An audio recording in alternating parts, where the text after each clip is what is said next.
What happens the exact moment after you're buried? Your family walks away. The soil covers you. Everyone thinks you're gone. But something completely different is actually happening down there. But here's what nobody tells you about death. You don't stop existing. You're not sleeping. You're not waiting in darkness until Judgment Day. You're fully conscious, experiencing a complete unseen life. Most Muslims think death means either instant paradise or just sleeping until resurrection. Nothing happens in between. You die, then you wake up on Judgment Day. Wrong, absolutely wrong. But the Prophet Muhammad, peace be upon him, revealed something most people don't know. There's an entire unseen world between death and resurrection called Barzakh, the barrier. There are 7 stages every soul experiences. You're conscious through all of them. What happens depends entirely on how you live. This comes from authentic hadith in Sahih Bukhari and Sahih Muslim.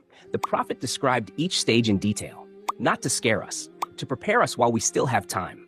In the next few minutes, I'm walking you through all 7 stages. By the end, you'll know exactly what's waiting for you and how to prepare right now. Hit subscribe, comment, like, and hype this video so it's reach more people. Stage 1, the descent. Let me show you with an example. This is Ahmad. He died 3 days ago. His family lowered him into the grave, prayed over him, cried, and then walked away. But Ahmed didn't stop existing. Something else began with him. This is stage 1, the descent. His soul is being pulled back to his body. Not like life, but different. He hears his family's footsteps fading above the soil. The silence is crushing, but he's not alone. If Ahmed lived righteously, a beautiful figure appears beside him, dressed in white, fragrant, calm smile. The figure speaks softly. Do you know who I am? Ahmed whispers. Your face brings peace. The figure replies, I am your good deeds. I stayed with you in life, and I will stay with you forever. But if he wasted his life, a dark figure crawls toward him. Blackened face, rotting stench. The figure growls. Do you know who I am? Ahmed trembles. I don't want to see you. The figure hisses. I am your evil deeds.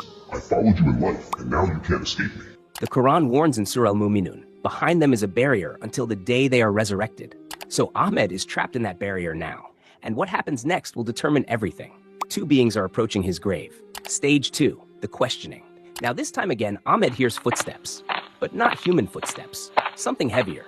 2 figures appear in his grave, Munkar and Nakir, the angels sent to question every soul.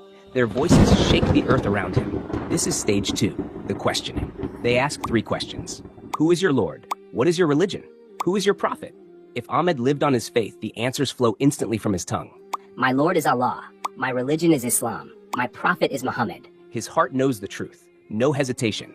Light begins filling his grave. But if Ahmed only said he was Muslim without truly living it, his tongue freezes. I don't know. I heard people say something. The words won't come. His mind goes completely blank. Panic sets in as darkness closes around him. The Prophet warned in Sahih Bukhari, they will ask you questions your entire afterlife depends on. Which Ahmed will you be? The one who answers with certainty or the one whose tongue betrays him? Now the grave will begin to react to his answers in the next stage. Stage 3, expansion or constriction. Now suddenly Ahmed feels the walls moving around him. Something's happening to the grave itself. This is stage 3, expansion or constriction. If Ahmed answered correctly, his grave expands. The walls stretch out as far as his eyes can see. Spacious, comfortable, like a room in a palace. He can breathe. He can move. The earth that felt heavy a moment ago now feels like soft cushions. But if he failed the questions, the opposite happens. The walls close in, squeezing, crushing his chest, his ribs pressing into each other. The pain is unbearable. He can't move, can't breathe properly. The earth itself is punishing him. The Prophet said in Sahih Muslim that even the righteous feel a gentle squeeze at first, a reminder of their humanity. But then it releases like a mother's embrace. Same piece of ground, 2 completely different realities. Your deeds determine which one becomes yours. Ahmed's grave settles into its new state. But something else is happening now. The darkness is changing in the next stage. Stage 4, light or darkness. Now Ahmed's eyes adjust to his surroundings, and then he sees something. This is stage 4, light or darkness. If Ahmed prayed his 5 daily prayers, gave charity, helped people, his grave fills with warm light, like sunrise, soft and golden. Every good deed he did becomes light surrounding him. He can see clearly. He feels warmth, peace. But if he skipped prayers, lied, hurt people without seeking forgiveness, complete darkness surrounds him. Thick, suffocating. He can't see his own hands. The darkness presses against him like a physical weight. Every sin he committed becomes darkness that won't leave. The Quran says in Surah An-Nur, Allah guides to his light whom he wills, and for whom Allah has not made light, there is no light. Everything you do in life either builds light or darkness around you in the grave. Every choice matters. Every prayer counts. Every lie adds to the darkness. If you want to deeply understand what happens after death from authentic Islamic sources, there's a comprehensive book called Life After Death and Affairs of the Unseen by Sheikh Salih Al Fawzan. It covers Barzakh, the grave, Judgment Day, everything the scholars documented from Quran and Hadith. I've linked it in the description if you want to study this topic in depth. But now back to Ahmed. Ahmed sits in whatever reality his deeds created. Then a window opens. Something is appearing in his grave now. Stage 5. Comfort or torment. Now, a window appears in Ahmed's grave. He sees something through it. This is stage 5, comfort or torment. If Ahmed lived righteously, he sees paradise through that window. Gardens, rivers, beauty beyond description. He smells it. Roses and musk and sweetness he's never known. Every breath fills him with joy. This is his preview, his promise. Peace floods his heart. But if he failed, a different window opens. Hellfire. He sees the flames. He feels the heat on his face. He smells burning flesh and sulfur. Terror grips him. This is his preview, his warning. He tries to look away, but he can't. He can't. The window stays open. The Prophet said in Sahih Bukhari that the believer's grave becomes a garden from the gardens of paradise. The sinner's grave becomes a pit from the pits of hell.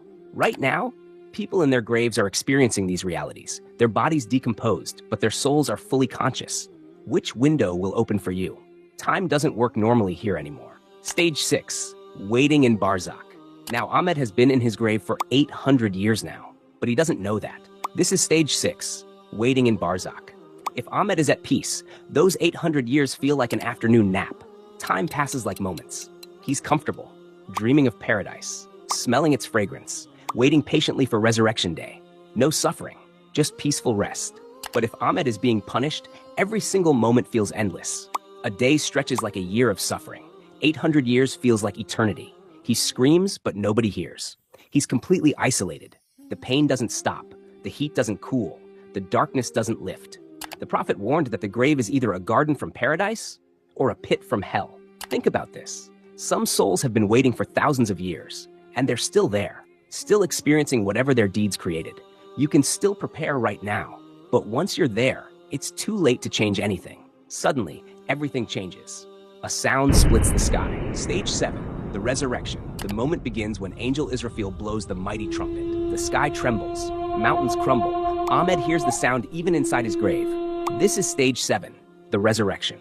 If Ahmed was at peace, he rises calmly. He's been waiting for this day, the day he meets Allah, the day his patience is rewarded. Peace surrounds him as he stands. He's ready.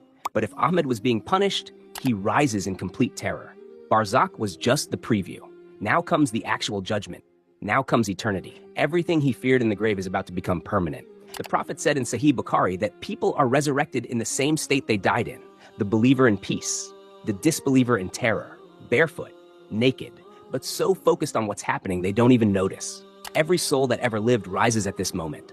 Billions of people, all facing the same reality. Judgment Day has begun. The 7 stages of Barzakh end here. Your eternity begins. These 7 stages are waiting for every single person. No exceptions. The Prophet said the grave is the first stage of the hereafter. Whoever passes through it safely, everything after will be easier. So ask yourself right now, what will your answers be when the angels arrive? Will your grave expand or squeeze? Will you be surrounded by light or trapped in darkness? The beautiful truth is, you're still breathing. You can still prepare. Every prayer, every good deed, every moment of remembering Allah builds your reality in Barzakh. And the foundation of all of this is your 5 daily prayers. If you're praying consistently, your grave will be light and peace. But if you're struggling with prayer, if you're skipping Fajr, if you're delaying prayers, you need to fix this now. I made a video breaking down the 5 specific traps that keep Muslims from praying and exactly how to escape each one. If you're struggling with daily 5 prayers, watch this video right after this, because the quality of your Barzakh depends on the quality of your prayers today.